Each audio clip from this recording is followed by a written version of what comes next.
6 ತಿಂಗಳ ನಂತರ ಸಿನಿಮಾ ಕೆಲಸಕ್ಕೆ ದಚ್ಚು ರೆಡಿಯಾಗಿದ್ದಾರೆ. ಮತ್ತೆ ಚಿತ್ರರಂಗಕ್ಕೆ ಎಂಟ್ರಿಯಾದ ಚಿಂಗಾರಿ. ಹೊಸ ವರ್ಷದ ದಿನವೇ ಸಿನಿಮಾ ಕೆಲಸಕ್ಕೆ ದರ್ಶನ್ ರೆಡಿಯಾಗಿದ್ದು, ಜಾಮೀನು ಸಿಕ್ಕ ಬಳಿಕ ಸಿನಿಮಾ ಕೆಲಸದಲ್ಲಿ ದರ್ಶನ್ ಬ್ಯುಸಿಯಾಗಿದ್ದಾರೆ ಎಂದು ಡೆವಿಲ್ ಚಿತ್ರಕ್ಕೆ ಡಬ್ಬಿಂಗ್ ಮಾಡಲಿರುವ ನಟ ದರ್ಶನ್ 1 ಗಂಟೆ ಡಬ್ಬಿಂಗ್ನಲ್ಲಿ ಭಾಗಿಯಾಗಲಿರುವ ಕಾಟೇರ.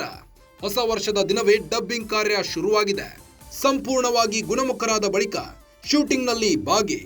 ಫೆಬ್ರವರಿ 22ರ ನಂತರ ಡೆವಿಲ್ ಚಿತ್ರದ ಚಿತ್ರೀಕರಣದಲ್ಲಿ ಭಾಗಿಯಾಗಲಿದ್ದಾರೆ. ಈಗಾಗಲೇ 50% ಚಿತ್ರೀಕರಣ ಮುಗಿಸಿರುವ ಡೆವಿಲ್ ಚಿತ್ರತಂಡ.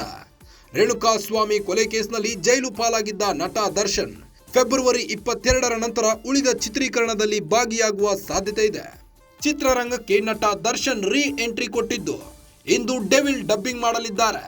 6 ತಿಂಗಳ ನಂತರ ಸಿನಿಮಾ ಕೆಲಸಕ್ಕೆ ಕಾಲಿಟ್ಟ ಚಾಲೆಂಜಿಂಗ್ ಸ್ಟಾರ್ ನಟ ದರ್ಶನ್. ಪ್ರತಿ ಹೊಸ ವರ್ಷದಂತೆ ಈ ಬಾರಿಯೂ ಕೆಲಸಕ್ಕೆ ಮುಂದಾದ ನಟ.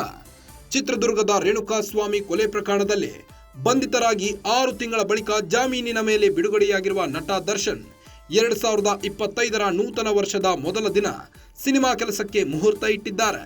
ಡಬ್ಬಿಂಗ್ ಮಾಡುವ ಮೂಲಕ ಡೆವಿಲ್ ಇಸ್ ಬ್ಯಾಕ್ ಎಂದು ಹೇಳಲು ಹೊರಟಿದ್ದಾರೆ. ಡೆವಿಲ್ ಚಿತ್ರಕ್ಕೆ ನಟ ದರ್ಶನ್ 1 ಗಂಟೆ ಕಾಲ ಡಬ್ಬಿಂಗ್ ಮಾಡಲಿದ್ದು, ಸಿನಿಮಾ ಕೆಲಸಕ್ಕೆ ಚಾಲನೆ ನೀಡಲಿದ್ದಾರೆ.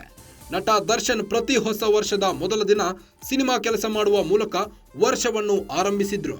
ನಟ ದರ್ಶನ್ ಪ್ರತಿ ಹೊಸ ವರ್ಷದ ಮೊದಲ ದಿನ ಸಿನಿಮಾ ಕೆಲಸ ಮಾಡುವ ಮೂಲಕ ವರ್ಷವನ್ನು ಆರಂಭಿಸುತ್ತಿದ್ರು. ಅದು ಶೂಟಿಂಗ್ ಇರಬಹುದು, ಡಬ್ಬಿಂಗ್ ಇರಬಹುದು, ಹೀಗೆ ಒಂದಲ್ಲ ಒಂದು ಕೆಲಸದಲ್ಲಿ ನಟ ದರ್ಶನ್ ತೊಡಗುತ್ತಿದ್ರು. ಆದರೆ ಈ 2023ರಲ್ಲಿ ಅವರು ಕೊಲೆ ಪ್ರಕರಣದಲ್ಲಿ ಬಂಧಿತರಾದ ಬಳಿಕ ಸಿನಿ ಜೀವನವೇ ಅಂತ್ಯ ಎಂದು ಚರ್ಚೆಗಳು ನಡೆದಿದ್ವು. ಈ ಮಧ್ಯೆ ತೀವ್ರ ಬೆನ್ನು ನೋವಿನ ಸಮಸ್ಯೆಯು ಅವರನ್ನು ಕಾಡಿತ್ತು. ಕೊನೆಗೆ ಆರೋಗ್ಯ ದೃಷ್ಟಿಯಿಂದ ಅವರಿಗೆ ಮಧ್ಯಂತರ ಜಾಮೀನು ಸಿಕ್ಕಿತ್ತು. ಬಳಿಕ ಹೈಕೋರ್ಟ್ ಜಾಮೀನನ್ನು ಮಂಜೂರು ಮಾಡಿತ್ತು. ಈ ಬಾರಿ ಹೊಸ ವರ್ಷಕ್ಕೆ ದರ್ಶನ್ ಏನು ಮಾಡ್ತಾರೆ ಎಂಬ ಕುತೂಹಲ ಸಹಜವಾಗಿ ಅವರ ಅಭಿಮಾನಿಗಳನ್ನು ಕಾಡಿತ್ತು.